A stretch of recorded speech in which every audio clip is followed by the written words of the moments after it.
Oui, merci Madame la maire. Quelques éléments en réponse aux questionnements de nos collègues. D'abord vous dire que nous assumons pleinement la création de cet hôtel de police municipale qui s'inscrit dans les engagements que nous avons pris devant les Rennaises et les Rennais. C'est un choix politique fort et totalement assumé, faire de ce lieu emblématique un pilier de la tranquillité publique, de la sécurité du quotidien et du lien avec les habitants. Alors c'est un lieu qui rassemblera sur un même site l'ensemble des acteurs qui concourent à la tranquillité publique. La police municipale, la médiation, la prévention, les services de proximité et puis la direction de quartier, des quartiers Sante, Tabor-Saint-Hélier, Beau, Chardonnay.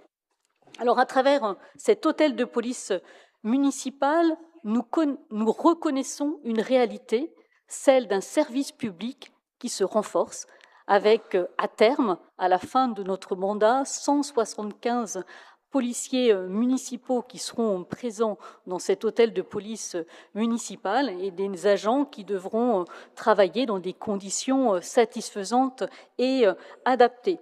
La sécurité, mes chers collègues, c'est un droit fondamental.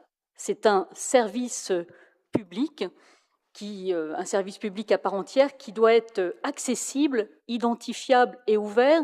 Et c'est véritablement ce que proposera cet équipement, puisqu'il permettra d'accueillir les habitants, de les écouter, de les accompagner au mieux dans les différentes démarches. Alors j'ai entendu aussi l'interrogation sur le recours à une maîtrise d'œuvre privée, alors qui relève d'une procédure tout à fait courante, qui est d'ailleurs prévue par le Code de la commande publique et qui est parfaitement adapté à ce type d'opération.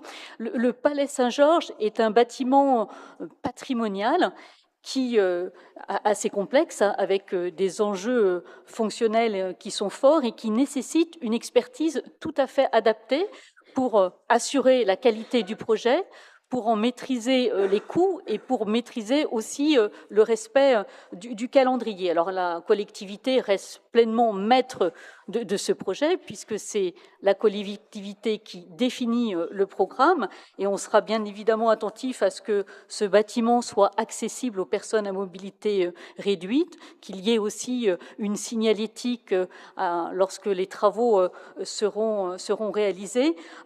C'est avoir recours à une maîtrise d'œuvre privée, c'est un choix de bonne conduite du projet au service d'un équipement qui est essentiel. Et puis je voudrais remercier notre collègue d'avoir rappelé tout l'intérêt de notre poste mobile de police de proximité et d'avoir évoqué aussi cette vision, cette approche à 360 degrés de notre politique de tranquillité publique. La lutte contre l'insécurité, elle s'engage, mes chers collègues, sur des fronts multiples, sécuritaires, naturellement, mais aussi en matière éducative, associative et culturelle. Et nous sommes très attachés à faire vivre ce continuum de sécurité fondé sur la présence, sur la prévention et sur la proximité afin de garantir la sécurité et la tranquillité publique aux Rennaises et aux Rennais. Merci.